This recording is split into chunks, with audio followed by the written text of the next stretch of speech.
A paz do Senhor, queridos. Nós estamos prosseguindo com essa série de reflexões bíblicas que sempre traz conforto, luz, direção e edificação para as nossas vidas. Agradeço a sua atenção nesta manhã e vamos estar juntos aqui durante alguns minutos, meditando na palavra de Deus.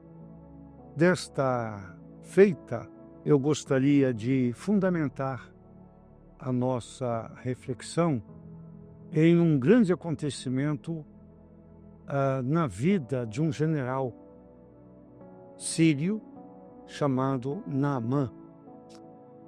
A narrativa bíblica, ela foi construída, inspirada por Deus, obviamente, no sentido de nos fornecer um referencial.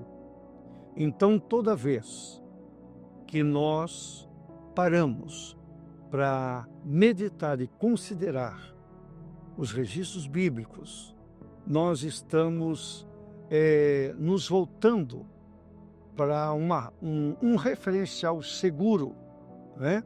Para nós fundamentarmos as nossas ações, enfim, as nossas aspirações, e qualquer evento que tenhamos a realizar em nossa vida, e principalmente padronizar o nosso comportamento à luz desses princípios. Eu gostaria, antes de entrar nos detalhes da grande experiência de cura de Naamã, um ato espetacular, né? Eu gostaria de colocar alguns pensamentos. Eu costumo escrever muitas frases que sintetizam aquilo que eu estou analisando no texto bíblico. E eu gostaria de colocar para você alguns desses pensamentos que eles se reportam, né, a esse fato que nós vamos considerar. Porque o agir de Deus, ele muitas vezes difere do nosso pensamento, do nosso raciocínio, porque, claro, a visão que Deus tem de algo é diferente da nossa. Nós somos mortais, limitados, imprecisos, né? Mas Deus é soberano, onisciente, onipresente. Então, nem sempre as coisas vão acontecer, elas vão acontecer, porque Deus faz. Mas nem sempre isso confere com a nossa maneira de pensar. Então, eu quero colocar aqui alguns pensamentos que eles, né, sintetizam esse conceito, vamos dizer assim. Primeiro, não queira receber da mão do homem o que você deve receber das mãos de Deus, porque a maneira, o local e o tempo da bênção obedecem a critérios espirituais ou divinos. Ou seja, existem coisas na nossa vida que elas vão acontecer e devem acontecer segundo o agir de Deus. E se assim é, não serão necessariamente como nós imaginamos. Então, o local, a maneira e o tempo de Deus diferem, né, do nosso pensamento. Um outro pensamento aqui. Nem sempre Deus dá o que queremos do jeito que imaginamos. Então, Deus tem uma maneira própria de agir. E Deus, nem sempre o agir de Deus, ele cabe dentro dos parâmetros da lógica racional, né? Porque Deus é Deus, ele faz como lhe apraz. Então, nem sempre Deus dá o que queremos do jeito que imaginamos.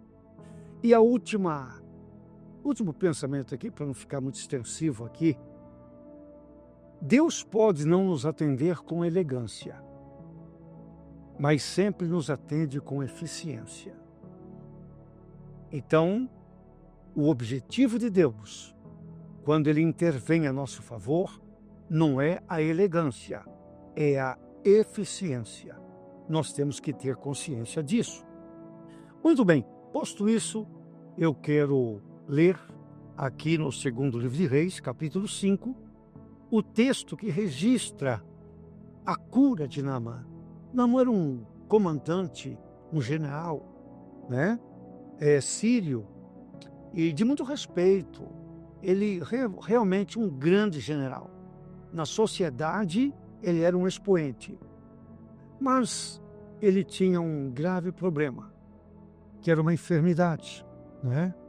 Então, debaixo daquela roupa bonita, tinha um corpo doente ali. Vamos ver. Segundo Reis, capítulo 5, então diz aqui, Naamã, chefe do exército do rei da Síria, era um grande homem diante do seu senhor, diante do rei, e de muito respeito, porque por ele o Senhor Deus dera livramento aos sírios. E era este homem valente, valoroso, porém leproso. Saíram tropas da Síria e da terra de Israel. Levaram presa uma menina, sequestro mesmo, rapto. E esta ficou a serviço da mulher de Naamã. E disse esta menina à sua senhora, lá em algum dia, quem dera o meu senhor, Naamã, estivesse diante do profeta que está em Samaria, lá em Israel, ele o restauraria da sua lepra. Então entrou Naamã e o notificou ao seu senhor, dizendo, assim e assim falou a menina que era a terra de Israel. Então disse o rei da Síria, vai, enviarei uma carta ao rei de Israel. E foi e tomou na sua mão 10 talentos, o Naamã tomou 10 talentos de prata, 6.000 ciclos de ouro, 10 mudas de vestes, e levou a carta ao rei de Israel, dizendo, logo, chegando a ti esta carta, saibas que eu te enviei Naamã, meu servo, para que o restaures da sua lepra. E aconteceu que, lendo o rei de Israel a carta, rasgou as suas vestes e disse, sou eu Deus para matar e para dar vida, para que este envie a mim um homem para que eu o restaure da sua lepra? Vejam, ele busca ocasião contra mim. Aconteceu que, ouvindo Eliseu, o profeta, homem de Deus, que o rei de Israel havia rasgado as suas vestes, mandou dizer ao rei, por que rasgaste as tuas vestes? Deixai-o vir a mim e saberá que há profeta em Israel. Queridos, nós temos aqui uma lição do agir de Deus. Como é diferente o agir de Deus. Há coisas preciosas a ser consideradas nesse texto aqui. Primeiro, no versículo 1 aqui, diz que Naamã, ele era um grande homem, ponto. Mérito dele, ele conseguiu esse respeito. Como é bom quando, diante da sociedade, alguém alcança, né, uma notoriedade, um respeito, não é? Por coisas éticas, morais, respeitosas. Então, Isso é lindo. E o Naamã era um homem assim, muito respeitado entre o seu povo. Aí o versículo 1 diz: por ele, o Senhor Deus deu livramento aos sírios. Aí você fica pensando, o que Deus tem a ver com o povo da Síria? Hã? E o que o povo da Síria, que não serve a Deus, tem a ver com Deus, que efetuou um livramento a favor deles? Um livramento. Percebe? Isso mostra para nós, queridos, que o agir divino, ele não cabe dentro da nossa análise racional, natural. Deus é soberano, ele faz como quer. Alguém poderia perguntar, mas por que Síria, inimiga de Israel? Aí Deus opera um livramento, Deus favorece esse povo. Queridos, não cabe a nós questionar o agir de Deus. Tanto que a Bíblia diz, quem é o barro para contender com o oleiro? Então nós temos que sempre, sempre, sempre entender Deus soberano, não é? No seu agir, no seu falar, enfim. Então cabe a nós apenas adorar ao Senhor, amém? Então, mas está aqui, Deus deu um livramento aos sírios. Existem pessoas que não servem a Deus, existem pessoas que não frequentam os cultos, não são membros da igreja, e de repente Deus usa de misericórdia. Eu conheço pessoas que não servem a Deus, assim, à luz da Bíblia, e eu tenho visto essas pessoas serem alcançadas e agraciadas com ações de Deus a seu favor. Não me cabe. Eu até citei uma frase que eu já citei aqui nas nossas gravações, que o favorecimento divino nem sempre se conforma aos parâmetros humanos de merecimento. Quando Deus quer usar, até porque é graça. O que é graça no sentido bíblico? É um favor imerecido, né? E até eu e você, como servos de Deus, nós somos agraciados diariamente com os favores divinos, não por mérito, mas por misericórdia.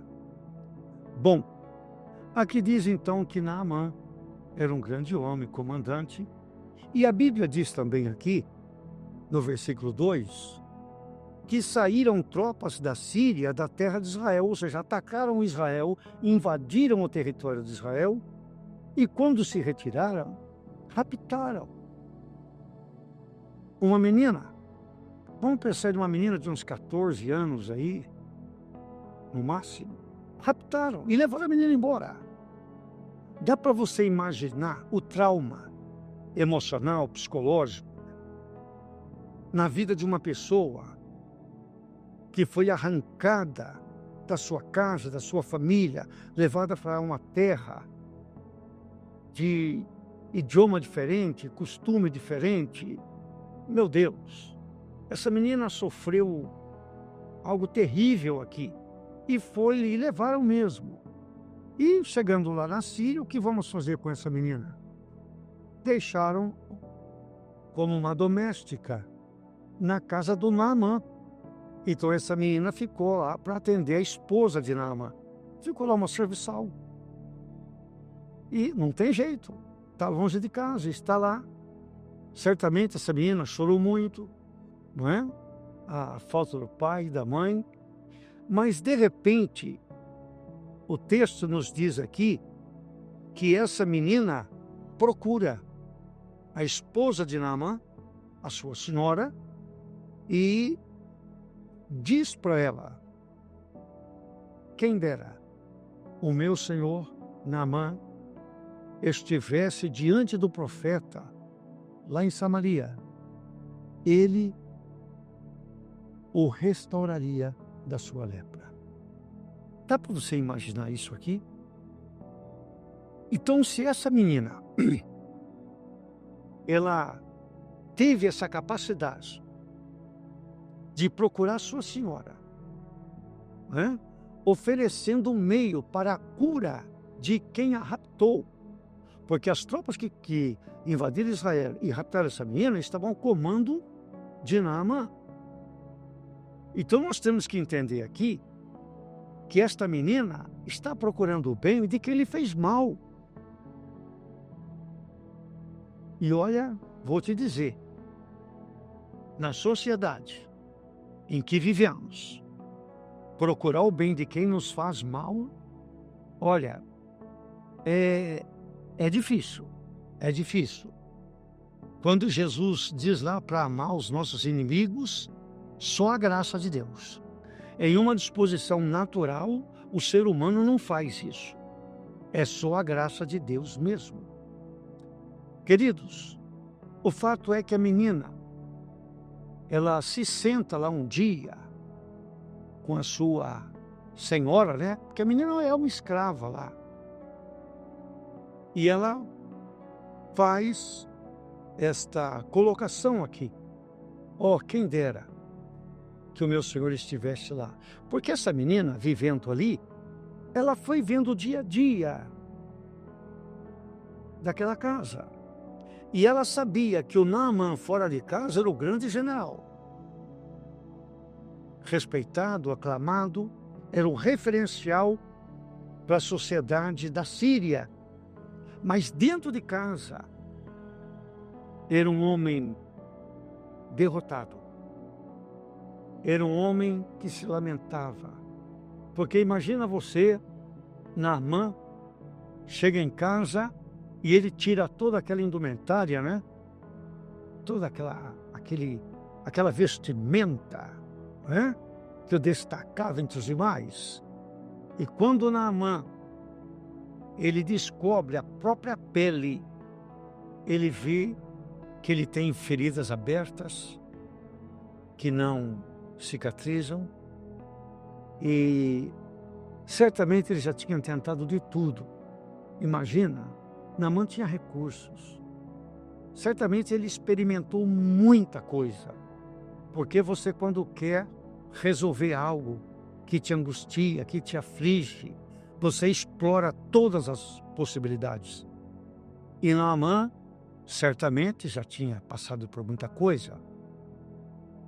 E agora, aquela menina diz a ele, né, diz a esposa dele, se ele estivesse lá, o profeta o restauraria. Eu quero crer que aquela mulher ficou impressionada.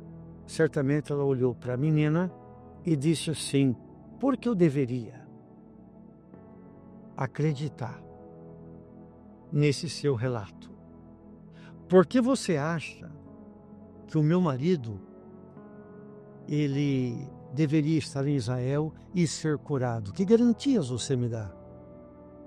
Eu penso que a menina começou então a dizer para aquela mulher: senhora, o meu povo era escravo no Egito e nós não tínhamos condições de reverter essa situação. Por anos fomos escravos no Egito, mas um dia Deus enviou Moisés. E certamente que a mulher de Naamã sabia de muita coisa da história, até mesmo de Israel. E certamente ela pediu para a menina detalhar essas coisas. Então a menina começou a contar como Deus usou Moisés, como o mar se abriu, depois a nuvem sobre eles no deserto, depois a água que saiu da pedra, que jorrou da pedra, depois o maná, a vitória sobre Jericó, as muralhas que vieram abaixo. Então eu penso que quando esta menina, né, ela descreveu estas vitórias de Israel, a mulher não teve dúvidas. Ela disse: olha, o teu Deus é diferente. E a mulher contou isso para Naamã. O Naamã, certamente impressionado, sentou com a menina, que repetiu a ele todos estes milagres, e isso acendeu em Naamã uma chama, uma esperança. Realmente, eu acho que vale a pena eu ir até lá. Ela falou que Eliseu é um homem de Deus e... Enfim, para não ficar muito longo aqui, o Naamã, ele sai da Síria e vai para Israel com uma comitiva. Não foi sozinho, não. Ele foi com os oficiais. Dá para você imaginar. Dá para você imaginar. Naamã, ele acreditou e ele investiu nessa informação. Eu quero chamar a sua atenção aqui para o grau de confiança, o crédito que Naamã deu nessa informação. Por quê? Ele acreditou tanto que ele deixou o seu país, presta atenção, com o risco de passar a maior vergonha da vida dele. Porque a evidência da fé, não é? Depois que você deixa a comodidade do anonimato e você se destaca em um ato de fé, não tem retorno. Ou é glória ou é vergonha. Então nós, quando agimos pela fé, ou Deus age honrando a nossa fé, ou nós vamos passar vergonha. Por isso que nós temos que viver uma vida na presença de Deus, dirigida por Deus, para que no momento em que nós venhamos a tomar uma atitude, um posicionamento de fé, nós devemos fazê-lo, crendo que Deus vai nos honrar. Por exemplo, nós temos um exemplo na Bíblia, aqui no livro de Josué, né? Lembra quando os espias enviados por Moisés para espiar a terra, e eles se esconderam na casa de Raabe. E Raabe está lá em Jericó. Não precisa pesquisar muito para entender que Raabe não sabia quase nada de Deus. Até ela era uma prostituta, e dá-nos a entender aqui que ela era uma prostituta cultural, de fazer parte dos ritos dos deuses lá de Canaã. Mas Raabe, ela acolhe e esconde esses dois espias à sua casa, dando proteção a eles. E todos estavam com medo do povo de Israel, que já vinha vencendo vários povos. Então eu quero ler para você aqui o grau de consciência de Raabe da grandeza de Deus, mesmo que ninguém tenha ido lá pregar para ela.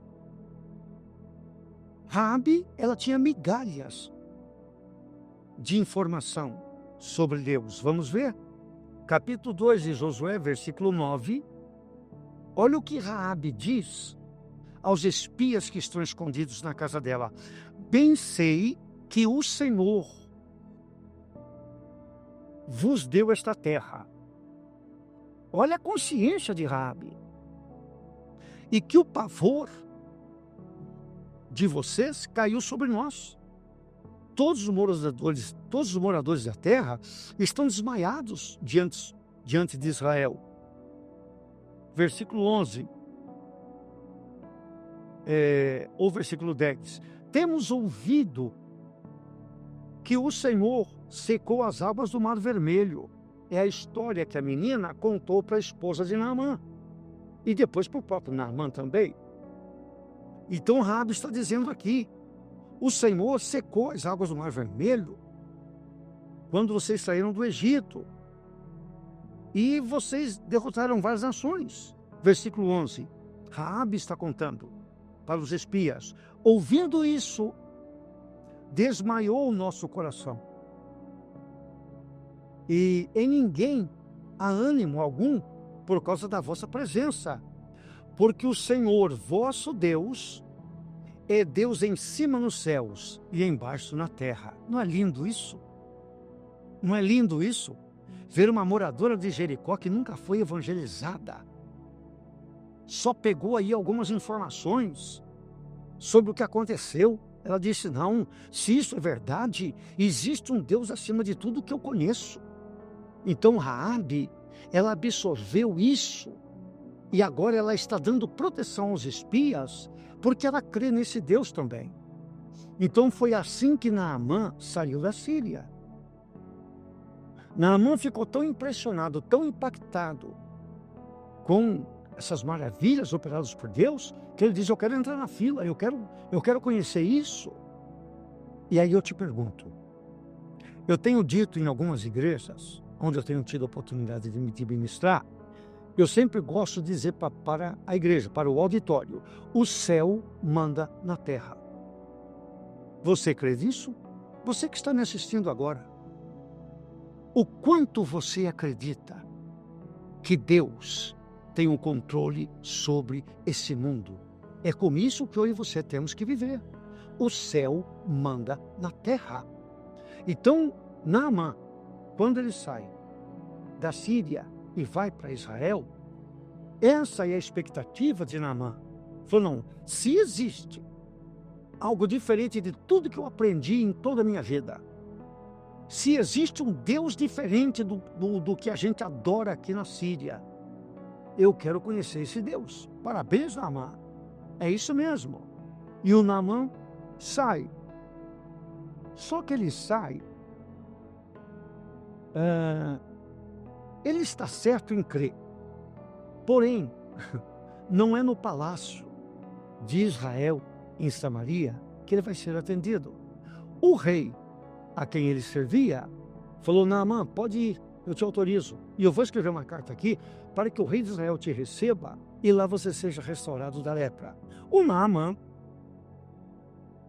ele faz toda essa trajetória, e eu quero te lembrar, todos os olhos estão voltados para isso. Se fosse nos dias de hoje, ia ter um batalhão de repórter, de jornalista, acompanhando o Naamã. As maiores empresas de jornalismo, emissoras, estariam acompanhando. Isso aqui é um furo de reportagem que todo mundo quer ter. Enfim, e o Naamã vai para Israel. É tudo ou nada. Ou é uma grande vitória, ou é uma grande vergonha. E o Naamã, quando chega lá, então, o rei se desespera, o rei de Israel, que ele lê a carta como se fosse para ele resolver. E o Naamã e a comitiva estão ali, certamente diante do palácio, quando então, diante do desespero do rei de Israel, e chega o mensageiro, o moço de Eliseu. Então, o moço chega até o palácio, mandado por Eliseu, e diz ao rei: por que você está nesse desespero aí? E deixai ouvir a mim. Olha, Eliseu mora lá em Dotã. O Naamã está aqui em Samaria, diante do palácio. De Samaria até Dotã, salvo engano, uns 16 quilômetros. Mas isso aqui, com carruagem, montado em cavalo, então é uma distância considerável. O moço de Eliseu vem até o palácio e diz: olha, deixa que ele vá até o Eliseu. E assim, com muito jeito, o rei explica para Naamã que ele vai ser atendido em outro lugar. Vamos imaginar que o Naamã já não gosta, Porque a gente sempre acha que Deus vai fazer para nós dentro daquilo que imaginamos. Mas, de repente, toda a comitiva tem que seguir o moço de Eliseu. Então, é diferente o agir de Deus. E eles vão. Quando chegam lá, em Dotã, o Eliseu nem aparece. E aí, o Eliseu manda o próprio moço dizer para Naamã, olha, vai, versículo 10, lava-te 7 vezes no Jordão e a tua carne ficará purificada. Dá para você imaginar? O general, a carruagem do general, o carro, os cavalos, a comitiva estão todos diante da casa de Eliseu. O próprio Eliseu não sai. E ele manda o moço dele dizer para o Naamã: vai lá no Jordão e dá 7 mergulhos. Ah, irmãos, isso foi um baque muito forte para Naamã. Deixa eu te falar uma coisa. Na trajetória a caminho da bênção, nós não vamos entender tudo, mas o importante é você estar na trajetória que Deus estabeleceu para você receber a tua vitória. O Naamã estava bem próximo ao Jordão, concorda comigo? Bem próximo. O moço disse: olha, seu Naamã, é para o senhor dar 7 mergulhos ali no Jordão. O Naamã, que veio lá da Síria, ele está com a mão na bênção, mas corre o perigo de perder tudo. Deixa eu te falar. Muitas vezes, o propósito de Deus está para ser estabelecido na vida de alguém, e a pessoa pode pôr tudo a perder, por uma atitude de orgulho pessoal, de arrogância. Por isso que a Bíblia diz: Deus resiste ao soberbo, mas dá graça aos humildes. E o Naamã, soberbo, claro que ele era um camarada orgulhoso, acostumado com aplausos, ser tido como o maior. Então ele se afasta do Jordão muito bravo, não é?